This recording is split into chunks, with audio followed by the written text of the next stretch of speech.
everybody, it's Elijah. Thanks for joining me here at Think Twice Rocker Advice. Let's get right into it with this week's topic. This question came to me from a Benny in North Carolina. Benny wrote this: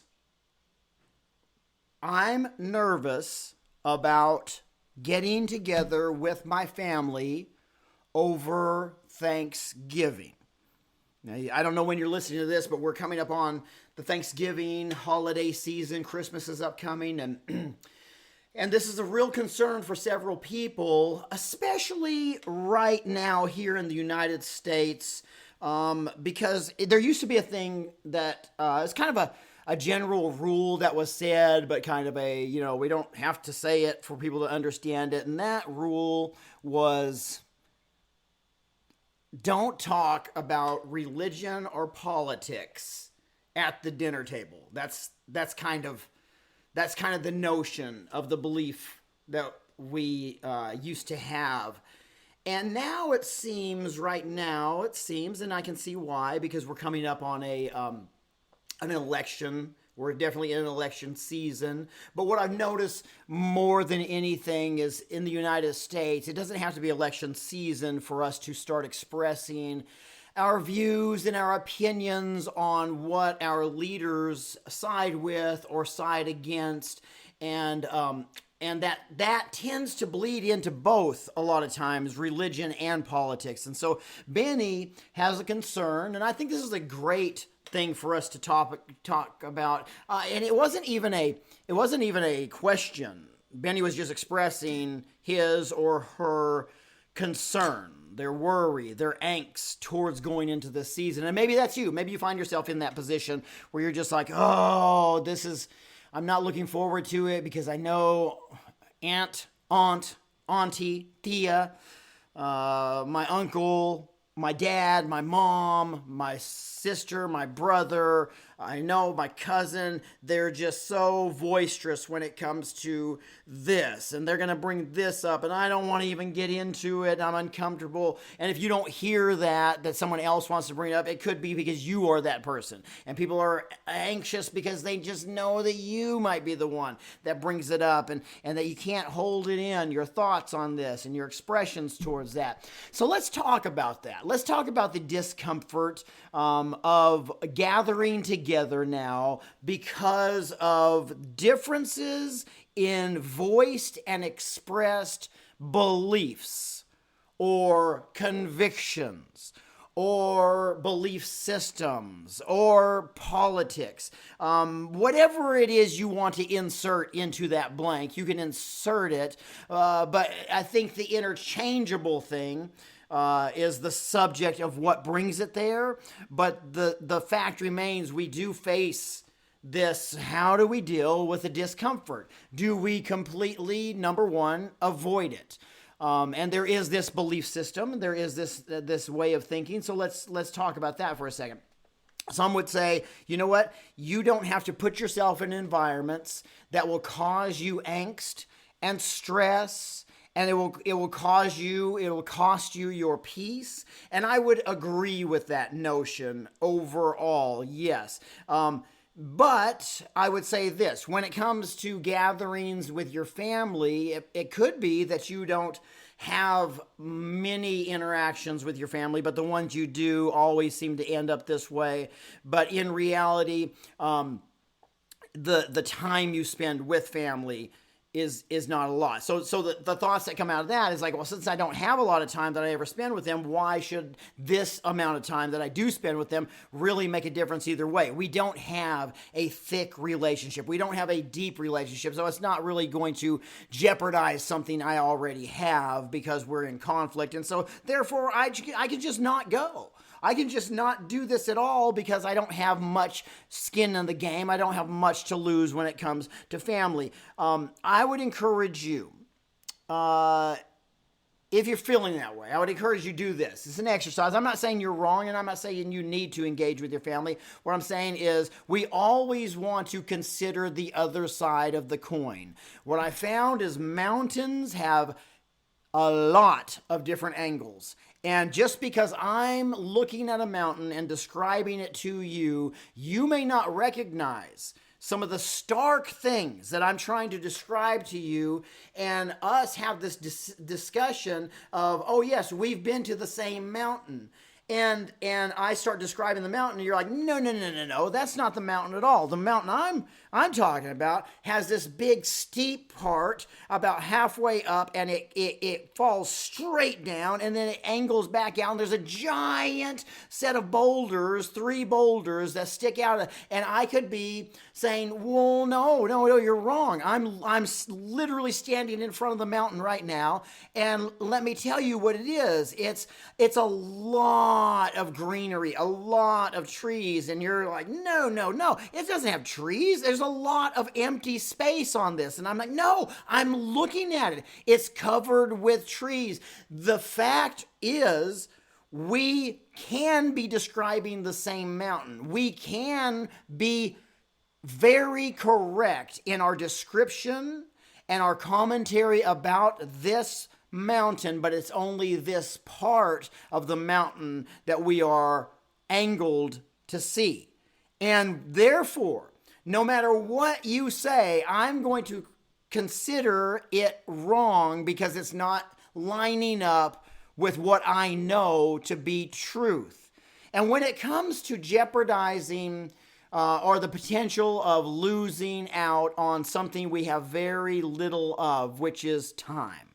All of us are only allotted a certain amount of time. There's an end date to every one of our lives, and no one is getting out of this thing alive. And so I want you to carefully consider whether your absence from the limited amount of time you have with your family or your friends or your loved ones, whether that absence is really going to be the most valuable thing that you can do with your life based off of you feeling like you are winning in the conversation of what the mountain you're describing looks like. And you may say, well, no, it's not a mountain. It's very real issues in our very real lives, and that's what I'm describing.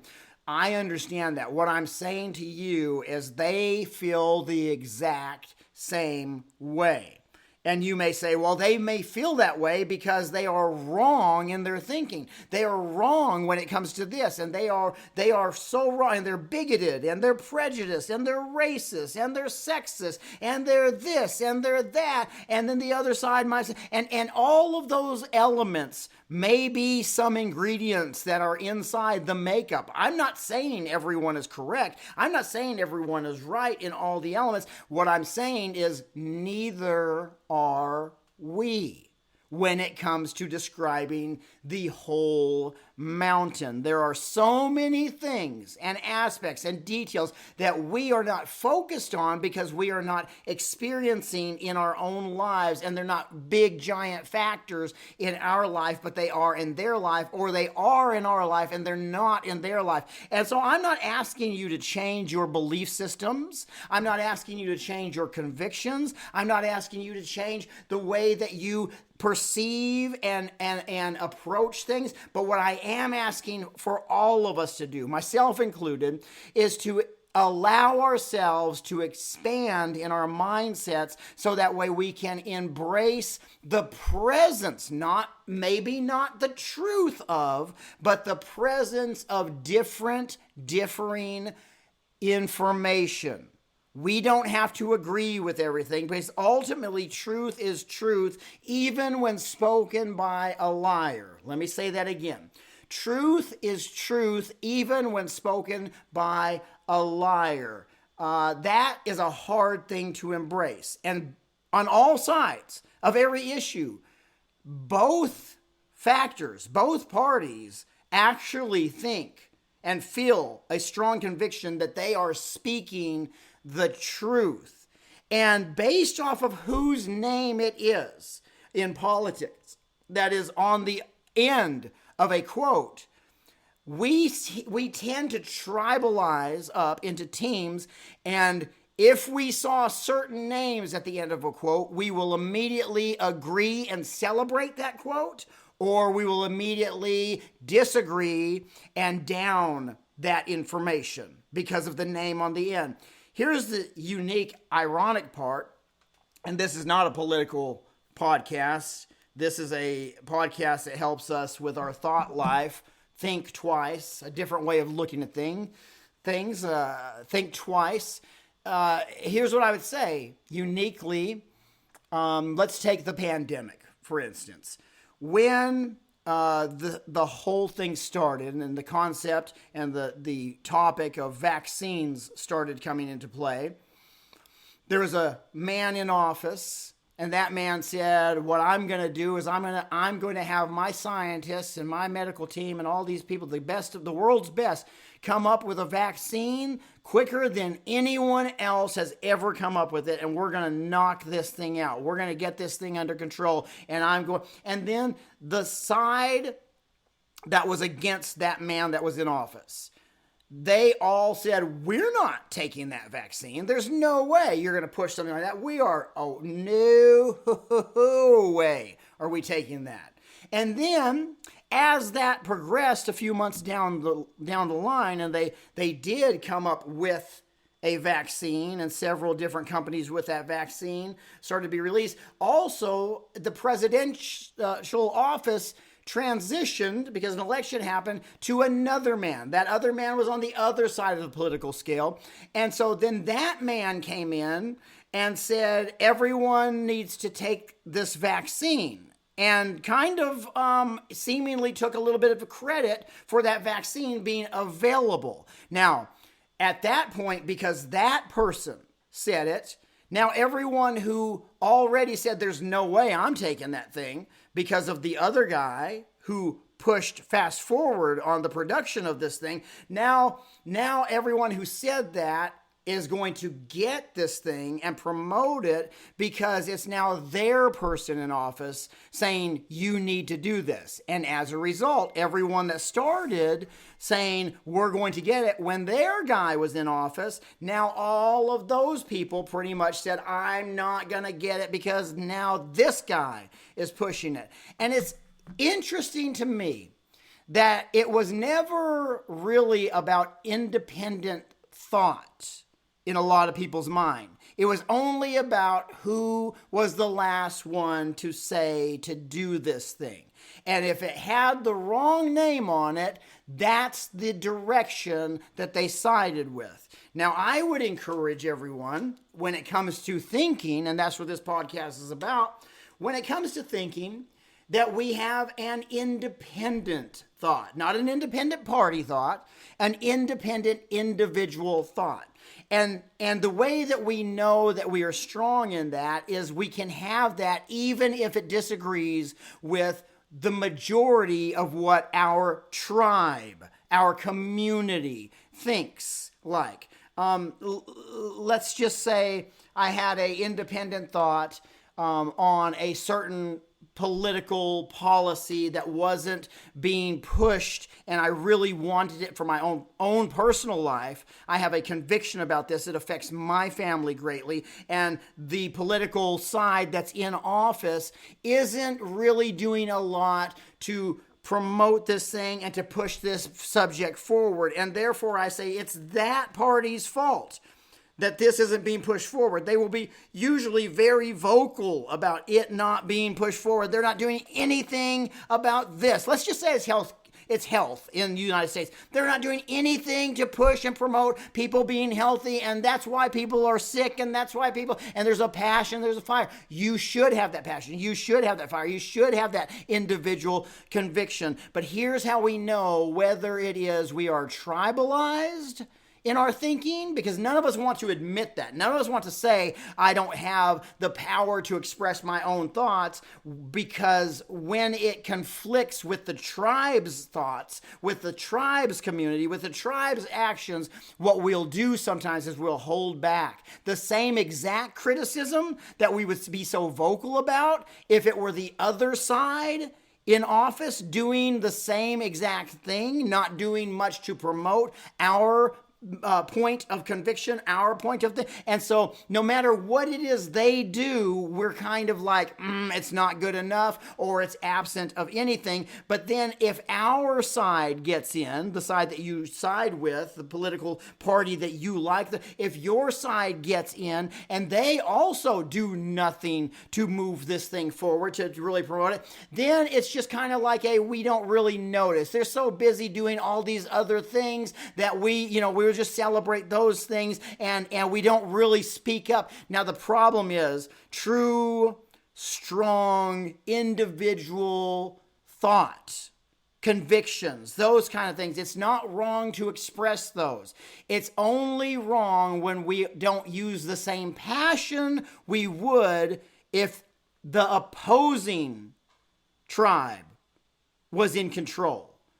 And so therefore, we need to make decisions based off of, if I'm going to be so vocal and passionate about something, would I be this vocal and passionate about it if it were my tribe doing the same exact actions with this? The non-movement, the non-pushing forward. Or would I kind of just allow things to settle and me realize there's more issues than this one issue? And yes, this issue is important to me, but it's not important overall that I speak up. Why? Because the tribe might notice me speaking up and might think that I am against them. Now, either way you go with that is your decision. But what I'm saying, the consequence comes with any decision that you make. And so if it is that you make the decision to speak up boldly for something, you could be celebrated by your tribe if it is in line with that or against the other tribe. But then if you speak up boldly and it conflicts with what their tribe and your tribe is doing, and your tribe has the reins to do something about it, and you find yourself, I don't really want to stir those waters, so I stay silent about it. Why do I even bring this up? One, because it shows that we do have bias in what we choose to let out and express based off of who we consider our tribe to be. What I'm saying about holidays and gatherings like this over times with our families and friends and loved ones that we rarely get chances to be with is the same discretion that we would use, not expressing with ultimate conviction and passion and needing to be heard about our views on all of these things. If we would bite our tongue and hold our tongue and use our discretion if it came to respecting our tribe politically or even in a faith-based group. Because let me tell you this, so I come from the Christian belief system, okay?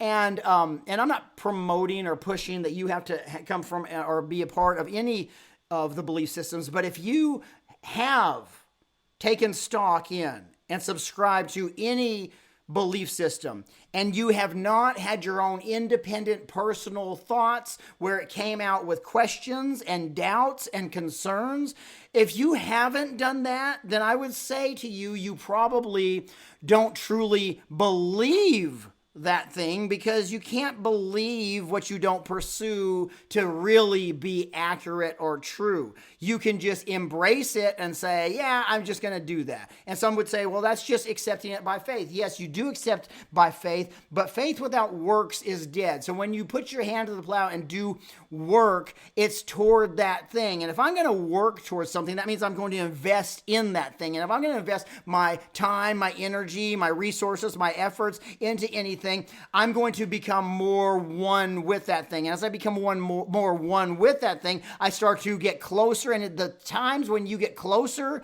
to somebody, something, that's when the seemingly flaws start to pop out. They start to shine. And then you can say, well, wait a minute. What's going on here? I thought, but this scripture over here says this, but this one seems to conflict with it. And if we don't have that kind of freedom to express and to question, because I always think this: God is God. He's big.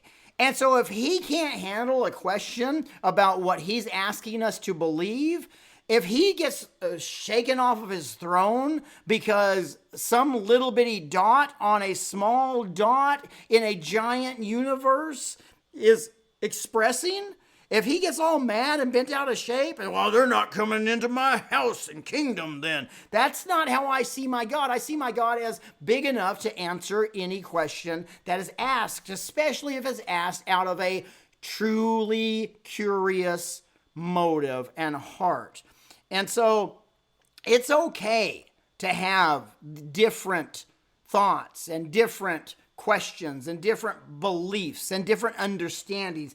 It's okay. A matter of fact, it is healthy. If there's not anything or anyone who's questioning things about your belief system in faith and in politics and in whatever it is, if there's not anyone who's questioning the size of something that doesn't fit anymore. It used to fit, used to be great, but it doesn't fit in my life anymore. Why? Because I've grown, and growth requires you to change. You can change without growing, but you cannot grow without changing, because your size becomes different. And so it's okay to do that. But what I'm saying in all this is we have to be able to say, though I have these differences, I can, for the sake of seeing my family in this short amount of time, I can say that my family is a tribe that I am in. And if this were the political side that I was in, is my nature to be less aggressively conflictive and wanting to argue when I'm around my people politically, even if they're not really going for and lining up with my personal passions and convictions, but I can kind of, be discreet and handle myself in an okay way. And the answer is probably yes, because there's probably some things that you see in politics where you're just like, there's probably some things you see in your church where you're just like, there's probably some stuff, but for the sake of not stirring the waters, because it's not the end of the world that your issue doesn't get addressed right now in this 1 hour. That you can get to the end of that hour, that service, that gathering, without having to have these giant conflicts. You don't have to be the one who's always bringing things up. And you may say, Elijah, that sounds to me like you are asking us to hide our true passions and convictions. No, I'm not. You can do anything you want. What I'm saying is for us to be aware of what we're doing, and if it's not consistent across the board, if we're acting in a behavior that would not be the same behavior we have with others that we consider to be our tribe, then maybe we need to consider if we are mature when it comes to these other areas, when it comes to these other relationships, maybe we should go and fast forward ourselves and imagine us sitting at the funeral of that one person that we always conflict with at the dinner table when it comes to Thanksgiving, and they start expressing their thoughts and you start expressing yours. Maybe we consider that something happened to them and now they are dead and we're at their funeral. And I wonder at their funeral if we're going to be sitting there in the aisle, on our way up to see them, and want to have one last word with them and make sure that everyone sees us just express our thought about what they said or what they believed. I wonder if we'll do that, or if we will be like, you know what? Now people are without them. Now my family, now their kids are without them. Now their life is no longer here. And I see that my relationship with them was based on conflict, that I was not mature enough to just appreciate them as a person for the hour that we were together, at Thanksgiving or at Christmas or a holiday or a birthday party or a celebration. And now here I am at their funeral. And I wonder if all we can think about is the time and is wanting to make sure everyone in that room knows that we spoke up about our side. Because if that's the case, friend, we need to grow. If that's the case, friend, what good is this life when it ends and we have only been in conflict with the people who were around us? Sure, you can make yourself absent and dismiss yourself if it's causing you too much angst. That is something you can do. But before you do that, before flight is the mechanism that you choose, I'm asking you to consider how mature and how consistent our behavior is across the board. So good luck. Good luck. I know today's kind of like heavy, but it's so valuable. It's so valuable to put down our glasses and stick on other ones and see things through a different lens. And maybe take the extra effort to go to their side of the mountain and look at it and say, oh, I see what you were talking about now. Instead of just demanding that they're wrong because it doesn't line up with what you see. Because the truth is, they can be describing what they see very accurately, and us think they're very wrong because it's not what we see. No one thinks that they're wrong. No one thinks that they are wrong. So remember that. The same way you feel is the same way they feel. Thanks for joining me here today on Think Twice Rocker Advice. I want to thank sponsors, Dead and Buried Inc. I get my stuff printed there. You should get yours too.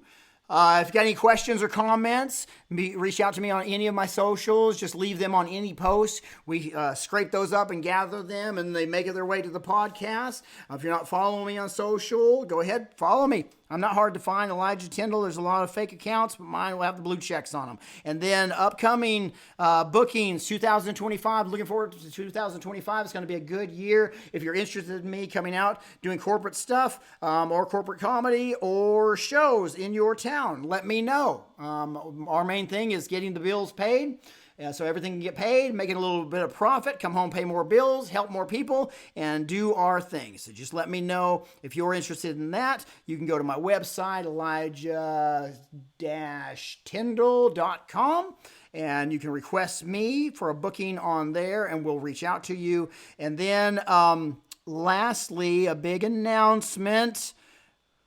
January 1st is the release of an online course. Many of you have purchased the book, Detours Don't Change Destinations. I get on a daily basis people asking me questions online. This one question is the common question. How do you stay so positive? And the way I do it is I see that everything that has happened to me in life, good, bad, and indifferent, has been something that has been possibly a detour on this trip and journey to my destination, but I realize detours don't change destinations. This will be just a brilliant lineup of an online course to help you in your thinking. So if you've had things that you consider yourself to have failed in life, destinations, journeys, identities that have just failed you in life, or you feel like you've been failing in life at these, and you think that there's no hope for you to move forward toward that destination,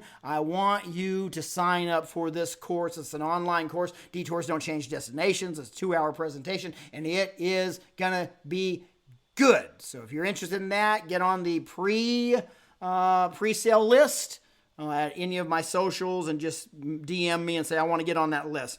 So that's it. You all have a great day. Thank you for joining Think Twice Rocker Advice. I'm Elijah. Bye.